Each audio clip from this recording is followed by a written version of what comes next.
Hi.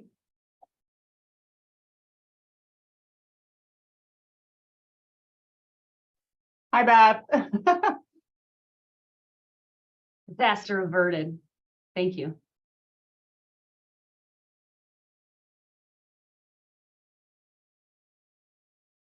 Hi, everyone. So today I will be facilitating this meeting. This is my first time here, so excuse me if I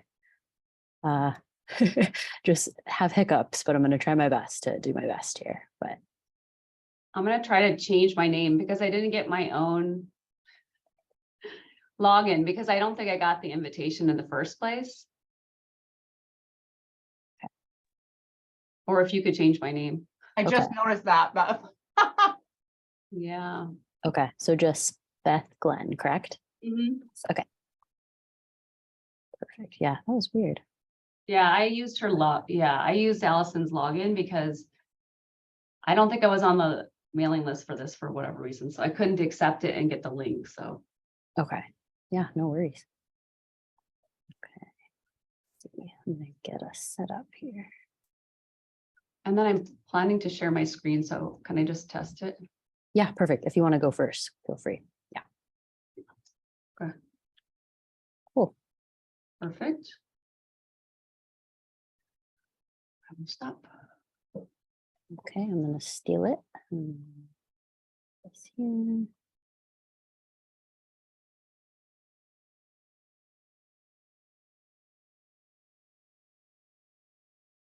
Okay. So while we're waiting, if everyone could please just drop in the chat your name, organization, and role, that would be much appreciated. And then we'll get started in a moment here.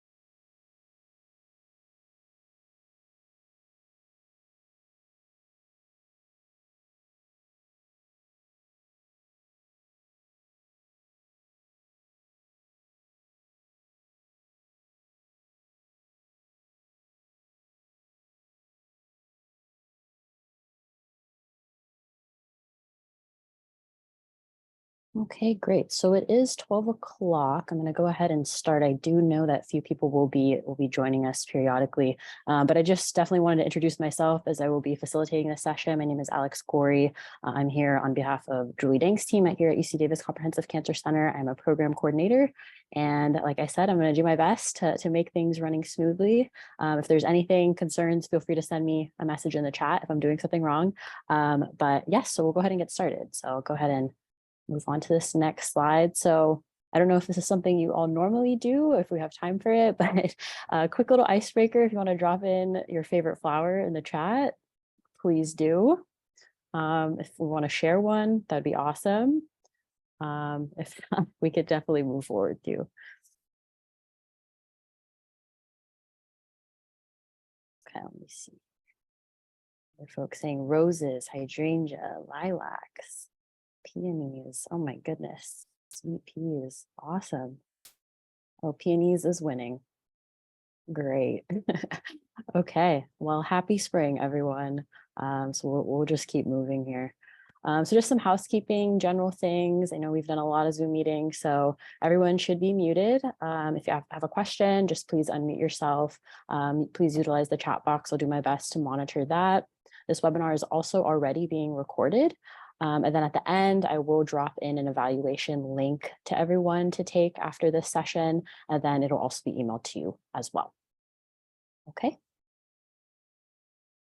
All right, so this learning opportunity is brought to you by the Engaging Health Systems and Providers Work Group of the California HPV Vaccination Roundtable. So thank you to that. And then just kind of a quick overview of what we will be doing in this next 45 minutes or so. So if you haven't already, please include your introductions in the chat. I'll do my best to monitor that. And then we're going to have an amazing presentation today talking about increasing HPV vaccine uptake among adolescents and the effectiveness and feasibility of 3 types of parent reminders. And then we'll have a little bit of a Q&A session, as well as a collaborative discussion that will have an amazing moderator today, and then we'll close out. Okay, so with that, I'm going to introduce Dr. Glen. So Dr. Beth Glen is professor and vice chair in the Department of Health Policy and Management at the UCLA Fielding School of Public Health. She's also an associate director for the UCLA Kaiser Permanente Center for Health Equity and co-director for community outreach and engagement at the Cancer Center at UCLA. She's a health psychologist with strong training in theory and methodological issues. Primary focus of her research is the study of health disparities, and particularly the design and implementation of community-based interventions to mitigate disparities in cancer and other chronic diseases. Real quick, recent studies have evaluated interventions to improve physical activity and nutrition, HPV vaccination, and cancer screening in collaboration with community partners. So Dr. Glen, with that, I give you control to share your screen.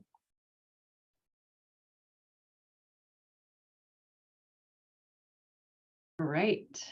Thank you very much. So I'm going to put it into slideshow, hopefully. And I just wanted to say I also have with my colleague, Alison Herrmann, and she's going to be the moderator. And, none of this work can be done without a large team of researchers working together. So really happy to be here. If anything comes up in chat, Alex, that I need to know about, you just please interrupt me, and hopefully we'll have time at the end for questions. Thank you. So, just a little bit of review before we share some of our recent work. It's been 17 years since the vaccine was introduced in 2006. And, HPV is still the most common sexually transmitted infection, with about 13 million new infections still occurring each year in the US. HPV has been linked to about 37,300 new cancers each year in the US, and this includes the vast majority of cervical and anal cancers, about 3/4 of vaginal, vulvar, and oral cancers, and about 60% of penile cancers. So when the vaccine was introduced, as many of you were present, it was really considered a breakthrough in cancer prevention. To date, over 300 million doses have been administered, and it's really widely considered to be a safe and effective vaccine. That said, uptake in the US has been largely disappointing. And so now that it's been this many years, we not only have data from those initial studies supporting the effectiveness, but we have data from real world practice. And so this pie chart here is from a recent review by Wang and colleagues. So they identified 178 published studies from 23 different countries. And you can see here, a lot of that work came out of the US, Australia, Canada, Denmark, and Sweden.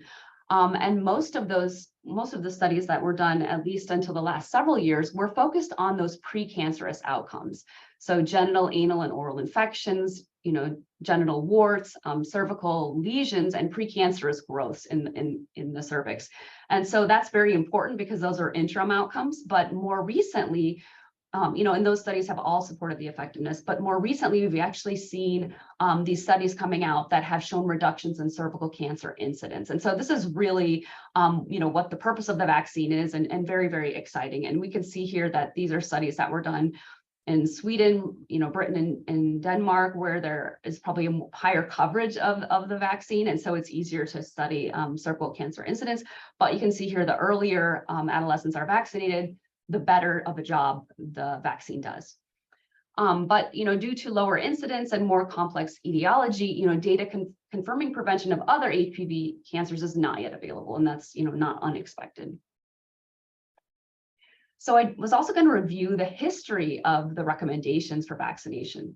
So in 2006, that is when ACIP recommended routine HPV vaccination for girls at 11 to 12. Through a 3-dose series, and with catch-up vaccination through age 26. And it wasn't until 2011 that the vaccine was recommended for routine administration to boys, and the catch-up range was to age 21. It was 2016 when they shifted really to a 2-dose series for those initiating before age 15. And then in 2019, a little bit more kind of iteration for the male recommendation. And then also this recommendation for shared decision-making for adults 27 to 45 years. So not a routine recommendation, but that suggestion that shared decision-making is appropriate.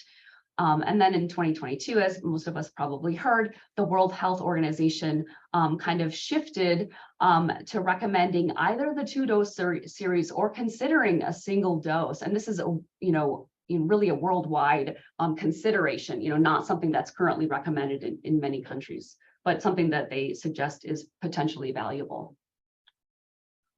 And so when we think about HPV-related cancer disparities, we know that the cervical cancer burden, which is, again, a major cancer that's really due to HPV, chronic HPV, the highest burden is among minority women in this country. So Black women, Latinx women, and then women, especially from several Asian subgroups.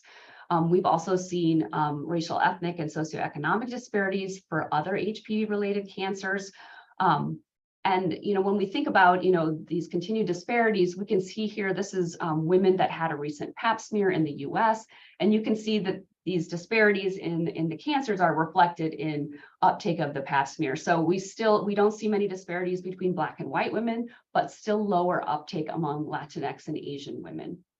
But when we look at up-to-date rates for the HPV vaccine, we actually see fewer disparities. So hopefully this will lead to a reduction in the disparities that we see. But we still see, kind of more disappointing up-to-date rates. But we see that Black, Latinx, and Asian youth actually have a slightly higher uptake of the vaccine than non-Latinx white youth. And so when we initially started our work, it was a partnership with the LA County Office of Women's Health. And this was back a number of years ago, just a few years after the vaccine's introduction. And we decided to collaborate with the county to conduct a survey through their telephone hotline. So they did at that time operate a multilingual hotline to help women access county services. And so we were able to use that hotline to administer a survey to parents, or mostly mothers, because it's a women's hotline, of eligible girls. And at that time, it was only girls eligible for the vaccine. And so we, spoke with around 500 mothers, and we found that 29% of the adolescent daughters had received at least one dose of the vaccine. And this was considerably lower than the rate that we saw among girls in the US at that time.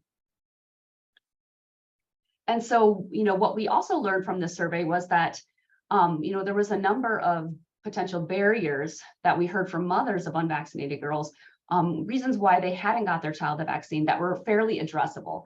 So didn't know where to get their child the vaccine, needed more information, and that these mothers were concerned about cost, even though the vaccine can be accessed by most youth, at least in the US, through the Vaccines for Children program.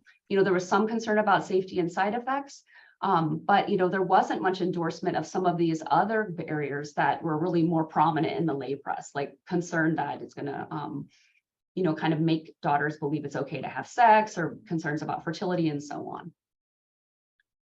So we collaborated with the Office of Women's Health then to implement an intervention. And so again, the hotline was used, and the operators were received some training, and they were the ones that actually delivered the education and the intervention. And so the intervention included telephone education, referral to a clinic where their child could receive the vaccine, as well as a print intervention.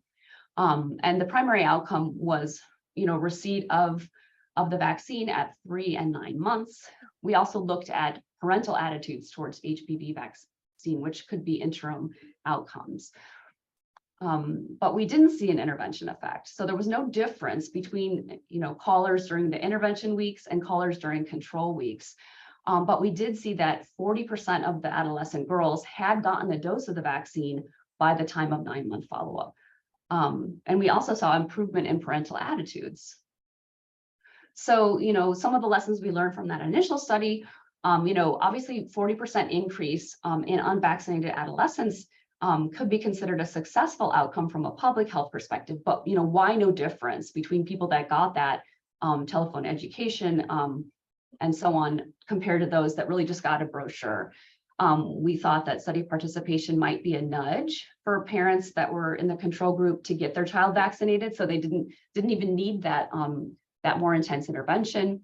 But we also know that these women face substantial barriers to accessing services in the safety net. So, we cannot give out a vaccine through a hotline. So they still have to, talk to their child's provider or find a new provider, go take their child to that clinic.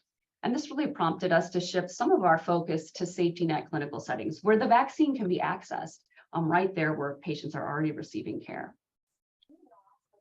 And so this brings us to the study that was published recently that looked at the effectiveness and feasibility of 3 types of parent reminders. And so our partner for this work was Northeast Valley Health Corporation. And I know that I see some of our colleagues here on the call today, but Northeast Valley is a federally qualified health center that operates, I think, 14 or more centers throughout the San Fernando and Santa Clarita Valley regions of Los Angeles County. We decided to focus on 12-year-old adolescents, this time boys and girls, because it's really recommended starting at age 11, and this gives them some time for them to be vaccinated after they're due, and then they felt it was the right time to intervene. And the outcome was receipt of the next needed dose. So all of the adolescents needed either their first dose or their second dose. And so when we thought about the strategies that we might implement in this study, we considered, workflow modifications. So, making sure that when adolescents come in, that they don't miss the opportunity to receive the vaccine when they're in the clinic. We also considered provider-focused strategies. Again, making sure providers give a very strong recommendation, that they get feedback on how they're doing. But then, of course, we decided on comparing the parent reminders. And so we know that there's a lot of data from promotion of other types of vaccinations, especially childhood vaccinations, for parent reminder and recall systems. But it hadn't been as well studied in the context of HPV. And this was also something that was already happening at our safety net clinic partner, and many of the safety net clinics we work with. They do use mailed letter reminders, robocall reminders, and text message reminders, but for other purposes. So we decided to select this option for this study. So the design of our study, it was quasi-experimental design. We worked with 6 clinics. And so what we initially did was we matched the clinics on the size of the adolescent population that they served, as well as their HPV vaccination rates at the study start. And then 1 clinic in each pair was assigned to either receive an intervention, which was they were assigned to 1 type of reminder, or they were put into the control group, and they didn't receive any reminders till after the study was completed. And so we had 3 usual care control clinics, and then 1 clinic receiving each of the 3 different types of reminders. They distributed a baseline reminder. Again, all the adolescents were due at the time of the study start. And then after 1 month, if the adolescent had not received their needed dose, they got a second 1-month reminder. And then we looked at follow-up after 4 months to see if they got that next needed dose, and we were able to utilize electronic health records. And so you can see here, this is what the reminders looked like. They were available for the parents in either English or Spanish, depending on their preferred language. And you can see here, text messages were necessarily very brief. We planned to mimic the text message reminder and the brevity of it for the robocalls and the letter. The letter was slightly longer because if you send people a letter and it only has 1 line of text, it looks very strange. But you can see here, very brief, just saying, your child is due for the dose. Please contact the health center to make an appointment. Related to the characteristics of the adolescents, so, it was very evenly split between boys and girls. And then you can see here, really reflecting the characteristics of the patients served at this clinic. Around 85% of the adolescents were Latinx, less than 10% were non-Latinx white, and then a combination of other race and ethnicities. You can see here the majority have Medi-Cal.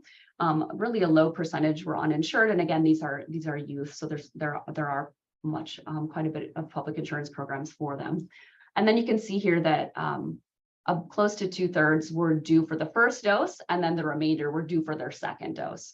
And at the time we started the study, it was about 58% of 12-year-olds had received at least one vaccine dose. So although for this study, we focused only on those adolescents that needed at least the first dose or the second dose at the time of the study start. And so here we see the effect of the reminders on HPV vaccine next dose receipt. And you can see here that when we look overall, so initially we looked overall, at adolescents whose parents received any type of reminder. And we see that, 12% of control parents, who didn't receive a reminder had gotten their child their next needed dose, compared to 23% of parents who received one type of, any type of a reminder. So that's 11 percentage point difference. And then we saw, although, the significant results were for the overall and then for the text message reminder, but we see that the magnitude of the effect is very similar for the mailed intervention, for the text message intervention. We see that the robocall appeared to achieve a smaller effect, so only a 7 percentage point difference. I feel like it's going on its own. But then we also wanted to look and see, was there a difference in effectiveness by child sex?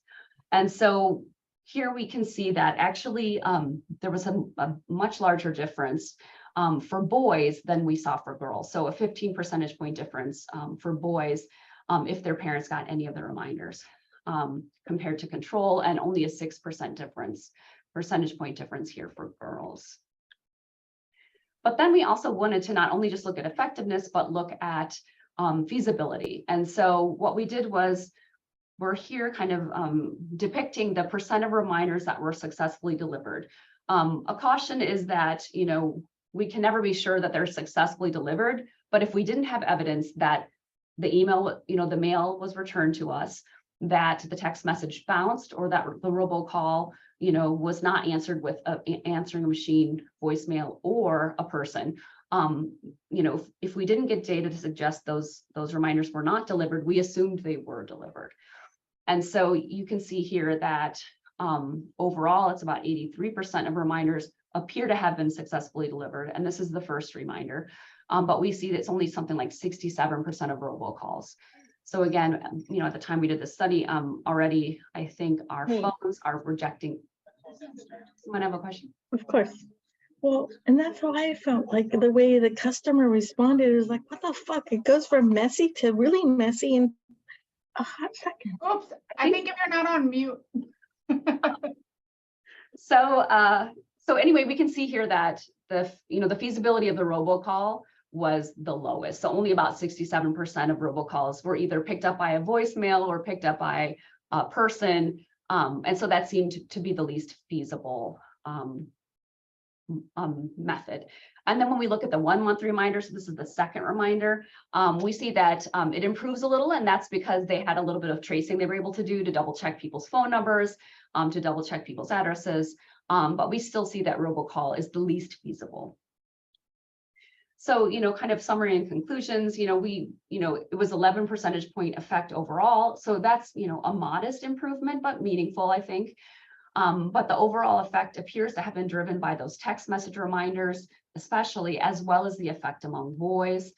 Again, why was there a larger effect among boys than girls? Like there hasn't necessarily been a consistent finding in the literature, but perhaps, parents of boys haven't heard about the vaccine as much. Again, there was a number of years when we didn't think about it as a vaccine for boys. So perhaps, kind of this, a simple reminder is sufficient to nudge parents of boys in a way that maybe it isn't sufficient to nudge parents of girls. Parents of girls have likely heard about the vaccine, have more likely heard about the vaccine, and perhaps it's going to take a little more to make sure their child gets the vaccine. But again, we were happy to see 11 percentage point improvement, but what would be needed to achieve a larger improvement? So, more recently, we were able to get funding from the Patient-Centered Outcomes Research Institute to do a study in which we actually compare head-to-head parent reminders. And this time we're focused on mailed or text message, given robocall did not appear to be as feasible, to clinic-based strategies. So again, including provider training and feedback, as well as reducing missed opportunities to give the vaccine when patients are in the clinic, and then a combined condition. And this time we expanded our age range from 11 to 17, and we focus on HPV vaccine completion. So this is the study that's ongoing. This was our original study design. We're actually using the stepped wedge design. So, Group A clinics, all the clinics start out in their usual care, but Group A clinics initially receive the reminder intervention, and at the end receive the combined intervention. The Group B clinics actually start out when they join the intervention period with the clinic-based intervention, and then receive the combined intervention. And then Group C, those clinics did usual care for 3 periods, but then they start out with the combined intervention. And so this was our plan. And of course, this study got funded in 2017. But of course, COVID-19 happened really at the time that we were starting those clinic-based intervention strategies only. So you can imagine, it really threw a wrench in our plans. So we were actually able to extend our project period by a year. And then we actually decided to continue the clinic-based strategy alone in the Group B clinics. And that's because, the bulk of the shutdowns and quarantine for COVID-19 really happened during that period 3 and 4. And so we got the no cost extension already to be able to continue 1 more year, and also to have those 3 clinics stay in the clinic-based intervention. And so, what we did was look, really early on at the effect of the reminders, comparing the text to the letter reminders. And, we found that the text message reminders appear to be as or more effective than the letter reminders. Again, tiny effects to start with. But we also heard from the clinic that they felt that as time goes on, text messages are so much easier to send. Now they have a third-party platform. They have the cost of postage just keeps going up. And so they decided, text messages are more feasible. Mail is too expensive. And so, and they appear to be roughly equal, or text messages better. So we decided to switch to all text messages. And this is a graphic to show, again, when COVID first happened, virtual visits are in red, in-person visits are in blue. And, as it was in almost all systems across the country, we can see here overall visits plummeted. Once things were up and running, virtual visits increased, and then, have now that hopefully we are moving out of the active pandemic period, we see virtual visits reducing. But we do know that vaccines, can't be given so far during virtual visits. So this has made our, that much more of a challenge, our study. And if we think about future trends in vaccination, we know that, pandemic-related care disruptions really did lead to reductions in, receipt of many preventive health services, right? Including childhood vaccination rates. We know this is really layered on top of pre-pandemic vaccine hesitancy that we had, been hearing more about. But COVID-19 vaccine has been administered to over 5.5 billion people in a period only a little more than 2 years. And hopefully, saving has projected to save more than 3 million lives. So, we're maintaining optimism that, vaccine-related attitudes and behaviors, will not degrade further in the post-pandemic world. But, it's kind of an unknown, I think, at this point, how, kind of how we're going to come out of this, either stronger or not as strong. So, just had a number of references that I'm happy to share, and we welcome your questions. Okay, so with that, I'm going to steal the screen share here, and I would like to provide Dr. Herrmann with a well-deserved introduction. So Dr. Herrmann, before you start moderating, I'd like to introduce you. Okay, so we're going to talk about all of Dr. Glen's really good work. So with that, I wanted to introduce Dr. Alison Herrmann, who is the Associate Director of the UCLA Kaiser Permanente Center for Health Equity and Co-Director of Community Outreach and Engagement at UCLA Johnson Comprehensive Cancer Center. Dr. Herrmann's primary interest is in the design, implementation, and evaluation of sustainable system-based interventions to improve health behaviors and mitigate chronic disease disparities among diverse population groups. She's committed to collaborating with diverse community members and organizations across societal sectors in this work.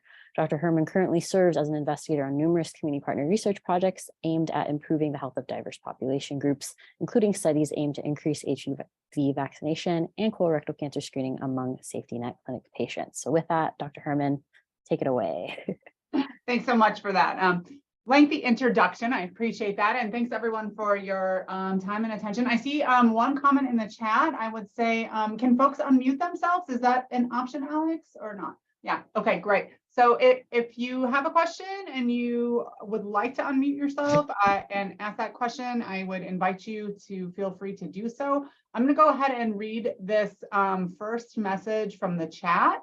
Michelle Miranda has shared that she's a 26-year pediatric nurse, and the most common reason for hesitation that she's seen is the fact that the HPV vaccine is the most painful vaccine that they're giving today. And rumors are circulating at school, among mothers, etc. And then folks are hesitant to come back for follow-up doses. So kind of the pain factor as a reason for hesitancy, and maybe a cause for non-completion of the vaccine series.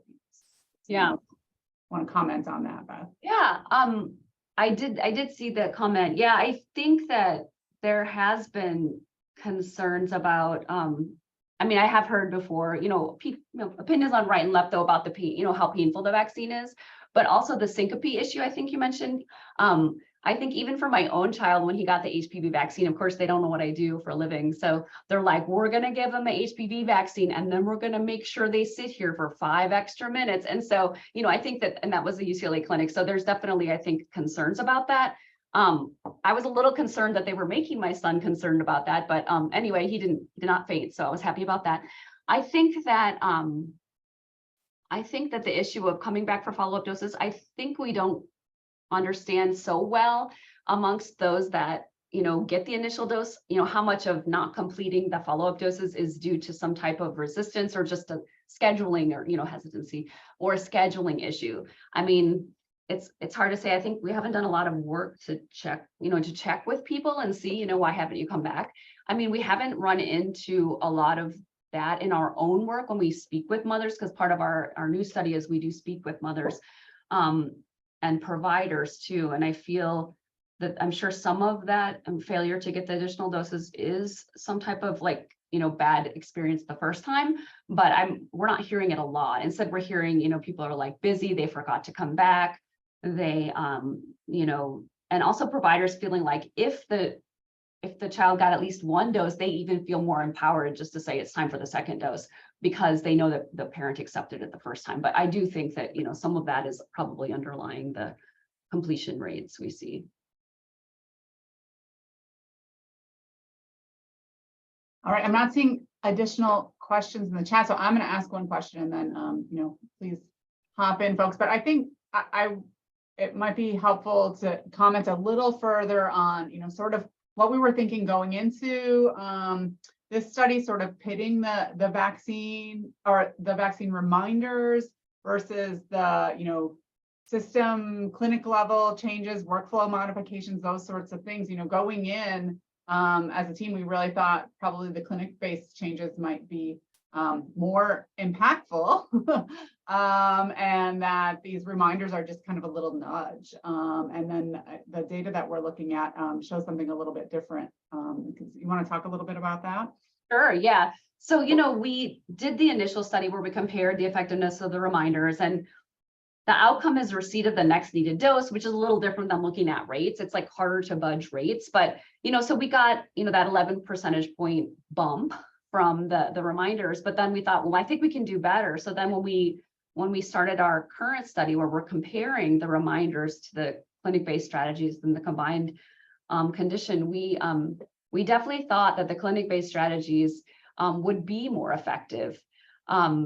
We feel like when you're there in person, and we hear this from providers, then you get to look the mom or the dad in the eye and, explain why you think it's important if they have those questions, right? Or otherwise just to communicate in person how important this vaccine is versus just like having a little reminder come up on your phone or through a letter. So we definitely thought that those strategies would be more impactful. I think that, of course, is assuming that people are coming into the clinic and interacting with providers and that we're not in the middle of a worldwide pandemic. So I think that the reminders themselves in our new study, the reminders, they're not producing huge changes in the uptake of, the rates, huge changes in rates. But the fact is, I think they're more like those reminders are more likely to be successfully completed when other things go awry in the clinic. And so, although it's a small, potentially small bump up in rates for reminders, if you have the systems in place, it's probably easier to carry them out. And so what we're seeing for the clinic-based strategies, it's just very difficult in the context of all these other changes and the ever-changing nature of COVID, right? And the protections that needed to be in place in clinical settings, we kind of, as all of us did, we kind of thought, okay, well, it's going to be however long, and then the pandemic's going to be over. But, it wasn't like that, right? There was like a period of time when, first it was, obviously fear of the actual virus, then it was, not as much that, but more of like, people just aren't used to, going out, and then there's workforce shortages, and those continue. And, so I think, that what has been the barrier has changed a little bit, even in the context of the pandemic, but it definitely has made it hard to carry out things that happen in the clinic. And so perhaps it's not going to be as effective as we thought initially. Plus, the whole pandemic brought up this whole issue of vaccines, right? Vaccines and mandates, and kind of a turnoff towards vaccines for some, because we wanted people to get the vaccine for COVID so badly.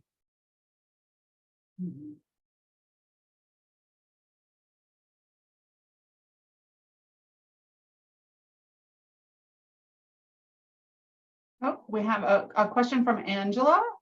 You wanna unmute? Hi there. Thank you so much for taking my question. I'm a pediatrician in Pasadena.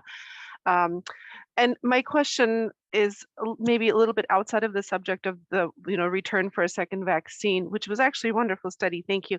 And this is my first time attending one of these meetings, which is wonderful. Thank you again for holding it. But my question is, our biggest hurdle in our clinic is getting the first vaccine in with the younger kids. With our patient population, we get a lot of, I know my daughter or my son well, and they're okay. They don't need this yet. Why do we need to do this at 11? Why not wait till 15? And that has been the hardest thing for me, to convince my patients to start early. And one of the things I'll tell them is, well, this is why you put on your helmet before you ride your bike, or things like that. But I wonder if you have any advice on what we can do to help increase our, let's vaccinate you early. Yeah.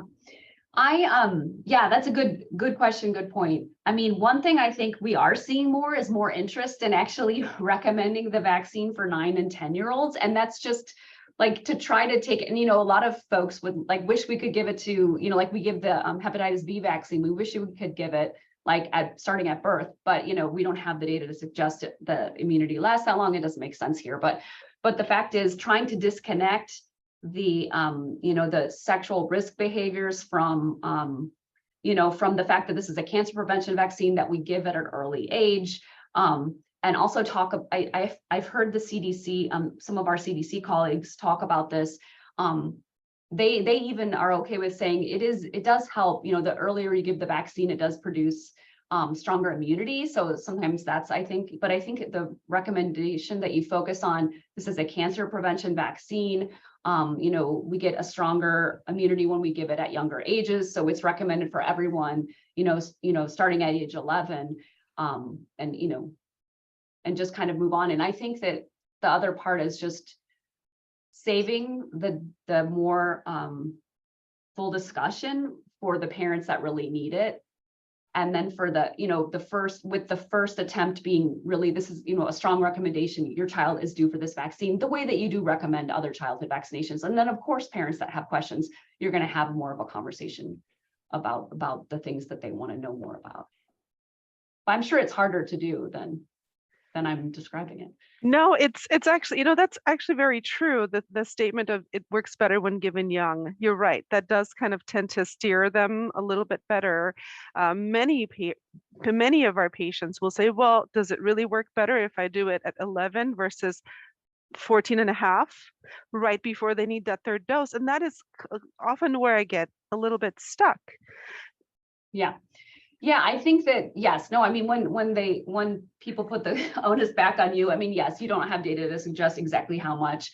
So yeah, I think it's just I think it's more of like coming up with your spiel and giving it in a, in a confident way. And then of course you're going to have those questions. And I think you say like, I think that it's best if you do it now, but if you prefer to wait, after you've had some, discussion, then I think it's hard to, if people are going to keep asking the questions, it's hard to continue to keep up with, and still be really, honest and truthful.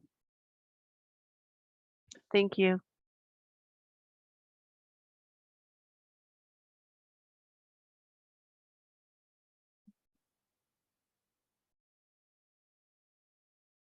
The other thing is, oh yeah, Andrea's helping me.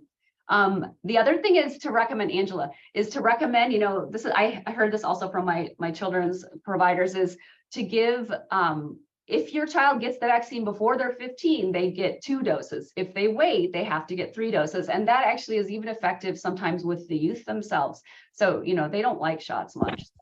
That's something. No, that's definitely a good one. That gets the vaccine in by age 15 for sure in most of our patients. We have this goal to increase within our system to increase vaccinations or first vaccine given by age 11. And we've kind of hit this percentile that we're having a hard time getting over. Yeah. But yes, that is very true. I love that one. Thank you. Yeah. Thanks, Andrea Rosales from Northeast Valley.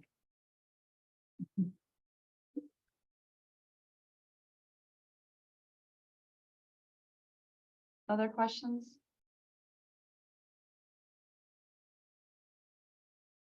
Well, I know we're starting to, get close to our finishing time, but one thing I know, Beth, that you and I talked about together recently that might be interesting in the context of reminders is, and sort of conversations that we've had with our partners as well is regarding, how specific and accurate those reminders need to be. Yeah. So, there's you can err on the side of just blast everybody and tell them, what the requirements are, or you can make sure that you're being like very, very specific and you're sending, dear Beth, Glen, your child is due, and ensuring that child is really due for the dose. Do you have any comments related to kind of that, one way or the other? Yeah, I know that for the first time we talked about, we did the implementation of the reminders. We worked with Northeast Valley and we came up with a very specific, kind of algorithm to make sure that we selected folks that are due. And, for that study where we're looking at next needed dose, it probably makes sense. But when you think about administering these reminders to like all the adolescents, like 11 to 17, then it gets just much trickier to try to identify like who exactly is due for a dose today and who isn't. And so for a while we were making sure we were not ever sending a general reminder to folks whose child wasn't due for a dose. Instead we send a specific reminder, your child is due for a dose, and we made sure their child was due for a dose. But, more recently we switched to having a more general reminder, like you have an adolescent 11 to 17, they can really benefit from the HPV vaccine. Can you, have you gone it yet? Can you contact your, child's provider to get that vaccine? And so I don't think we have data yet to suggest which is more beneficial, but Alison and I have laughed recently because we are getting care from two different health systems. And we recently did colorectal cancer screening. And the minute we did return our fit kits, we got a second one. So we figured out that our large health systems are not worrying about whether or not we're actually due today, but just trying to get, trying to offer and make sure that everyone that needs to get these preventive services are aware. And so I think that a lot of times it can be easier for clinics to pull off sending a general reminder that says, this is, you have someone in your family that can benefit from this preventive service. Please talk to your doctor or your clinic about getting it. So keeping it general probably makes it more doable and may not have a differential effect at all. Great, thanks. We had one comment come in the chat. So Lizzie Hennessy had had said, with minor consent in California, are you texting the child or the adult if the child is older than 12? Yeah, we're always texting the adult in this case. So we're focused on 11 to 17-year-olds. So this, I mean, it's exciting that we have the minor consent law in California. So far in the work that I've been doing, it hasn't been particularly helpful because we've been working, I think, with, with family practice, with primary care, and in clinics where these adolescents most often come for care with their parents. So I know there's been, some successes and being able to leverage this minor consent law, which means that, you can give the consent. I mean, you can give the vaccine to children over the age of 12 because it's part of, sexually transmitted infection management. But because we're working with primary care providers that actually provide care, usually in collaboration with the parent, we have always been working with the parent. But it's a good point. I think, if we're looking at like sexual health clinics or, even school-based settings, then there might be more ability to take advantage of that minor consent law.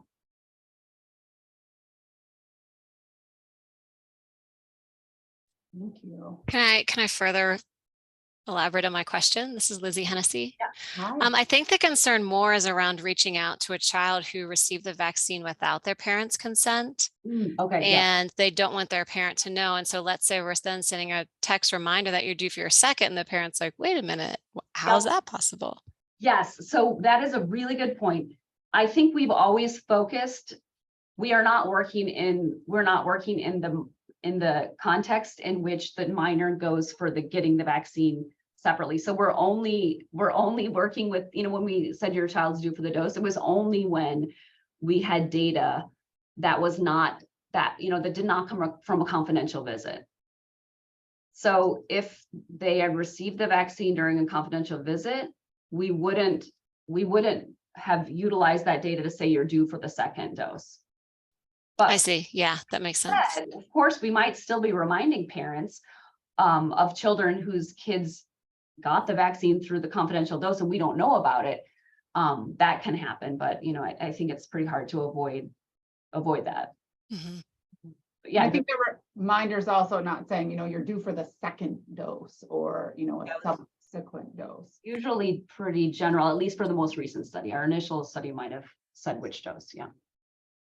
But good point. Yeah. Yeah, I just took a screenshot. One said is due for the first dose of the HPV vaccine. So I just assumed the other one was due for the second, but maybe you're right. Maybe it was more general.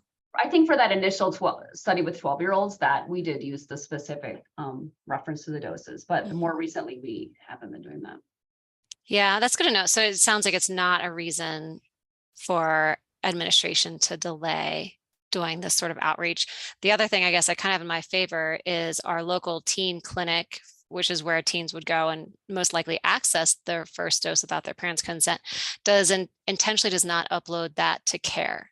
So the California Immunization Registry. So we aren't even able to extract that into their medical record on our end. Yep. So causes other problems, but solves some at least. Yeah. Thank you. I appreciate your time. Always.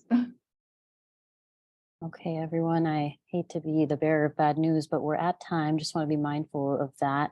But I did want to thank everyone today for attending. Here's just the future dates of next meetings. There is some information in the chat regarding registering for these meetings. We still like to continue. Registration will just register you for the entire series, which is great. Once again, thank you, everyone. I will be dropping in the chat an evaluation for this session. And when you can, just please do fill that out. Everything, like I said, is in the chat, and communications via email will also be sent. But thanks, everyone. Thank you. Bye.